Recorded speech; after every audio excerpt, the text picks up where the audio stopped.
And for the first time in more than 3 years, U.S. border authorities are processing incoming migrants without Title 42.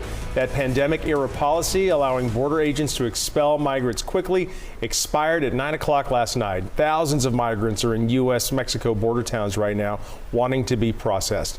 Hello, I'm Gulston Dark. Thanks for joining us. I'm Lisa Gonzalez. So the expected swell of migrants has so far appeared pretty orderly. Some waiting lines have gotten shorter. U.S. Border Authority vans and buses have picked up migrants and taken them to facilities. These buses were in El Paso, Texas. U.S. officials are transporting waiting migrants to other crossing locations to try to speed up the processing and any needed removals. They can go into immigration enforcement proceedings, make whatever claim for relief they might, and if they don't succeed, be removed. New asylum rules now in place will limit claims allowed by migrants who travel through other countries to the U.S. southern border and closely track migrant families released into the U.S. during the deportation process. And we've been following the impact of the expiration of this Title 42 closely all week long. We have our team coverage on what's happening here in California and in other border states. Let's go live right now to KCRA 3's Ty Steele and Andrea Flores, where they are still anchoring our coverage at the San Ysidro Port of Entry in San Diego County. So Ty, Andrea, anything changed to your eyes since yesterday? You know, it's interesting that you ask because if you talk to migrants here, the majority of them don't even know what Title 42 or Title 8 means. They just said they wanted to come to the border and they were told that they would be able to walk right in. Of course, here at the San Ysidro Port of Entry, that is not the case, at least from what we've seen for this stretch of the border. We have not seen any movement in terms of any folks being taken to or from this portion of the border wall as well. So that's our experience here. We have asked for clarification from Border Patrol agents. We have sent out emails and requests for comment. We have not received any response from them, but we do know that migrants here are still waiting. We know that migrants from countries including Venezuela, we talked to women from Costa Rica, Belize, we've talked to people from Afghanistan, really just still trying to figure out exactly what's going to happen, and they feel like they don't have any information at this point. We do know there's some sort of an orderly process going on behind us, behind this border wall. People are being given color-coded wristbands to correspond to when they arrived here. Some have been here for as long as 6 or 7 days. I met one man today from Jamaica who came to this point over the last 2 weeks from his home country to try and provide for his wife and baby back in his home country. Take a listen. What is your overall hope? What do you hope happens today? I hope they come and let me cross. Yeah. Do you think that's going to happen? I think so, because they take in the people like 50, 100, 150 per day. Yes, I think it's going to happen. So that's what we're hearing from migrants, kind of an uncertainty and information about who's being removed from the people behind us, but we don't know if it's 50 people like he just mentioned or multiple hundreds. We do know that Border Patrol are taking people from this facility and there is some sort of order, but because we have such a lack of information from Border Patrol agents themselves, we just don't know exactly how that process is unfolding. And we know the shelters on both sides of the border at this point are completely filled, many to capacity.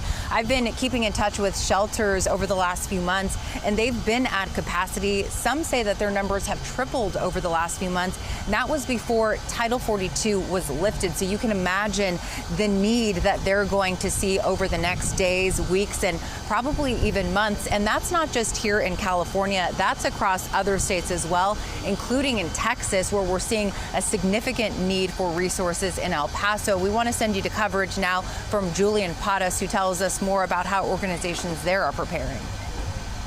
I'm here in El Paso, Texas, covering the news about Title 42 and its expiration. Now, people and organizations wondering what will happen next. Organizations like the Opportunity Center for the Homeless telling me they are already getting geared up for the worst in case that happens. To my right, they have already pitched tents in case they need to worry about an overflow crowd coming through. And then to my left, we have an alley filled with people, not only just homeless, but migrants that have traveled through the border to come here to the United States. Now, at the same time, time I have had the chance to speak with some of the Border Patrol, they are also wondering what will happen. But as of right now, they're telling me it is just a matter of time to wait and see what happens.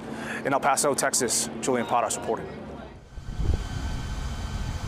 And that wait and see is exactly what the migrants are experiencing here. Many behind us with families, small children. I just talked to a mom that had a baby. She was asking for some wipies and a toy for her baby as she is waiting here, wondering when she will get to be processed, what that next step is like. But just really overall an increased level of uncertainty and desperation here at the San Ysidro border. Edie Ingolson, or Lisa Ingolson. Yeah, so Ty, what have you heard from the migrants that you've talked to about what they've been through to get there, and what have they heard about getting into the U.S.? So it's really the whole spectrum. You've got people from Latin American countries, but you've got a lot of people from outside of Latin America. We've met people from Afghanistan, Jordan, a lot of folks from Jamaica who are entering Latin America through various countries. We just met a woman also from Belize, not far from the Mexico border, all just for various reasons trying to reach this point. And as Andrea was pointing out, they are getting information that if you just make it to the border, you're going to get across and you'll be fine. Where they're getting that information and how accurate that information, of course, is questionable. But again, not a lot of folks even knowing what Title 42 and Title 8 even are. All right, Ty, Andrea, thank you very much for your coverage. We'll have much more coming from you later from the border tonight. Thank you. Well, some migrants are being sent back to their home countries now. Migrants were seen here in San Antonio International Airport today. This repatriation flight only carried people from Colombia. Immigration and Customs Enforcement have conducted flights this week as migrants have been removed, expelled, or volunteered to leave on their own. And New York State is asking the federal government for help in building and operating temporary shelters for migrants. Yes, Governor Kathy Hochul says the request is in anticipation of several thousand asylum seekers arriving in New York City every week. The city has opened 134 emergency shelters and 8 humanitarian emergency response and relief centers. As of Tuesday, more than 65,000 asylum seekers have been processed. The governor says the city has exceeded its shelter space. Public schools may house additional migrants who arrive. Well, be sure to stay with KCRA 3 as we follow the impact of Title 42 coming to an end. We'll have much more coverage live from the border later on in our evening newscast. And our coverage will always continue on KCRA 3's app. We can tell you that has a look at how shelters are helping migrants once they make it into the U.S. That's on the KCRA 3 app right now.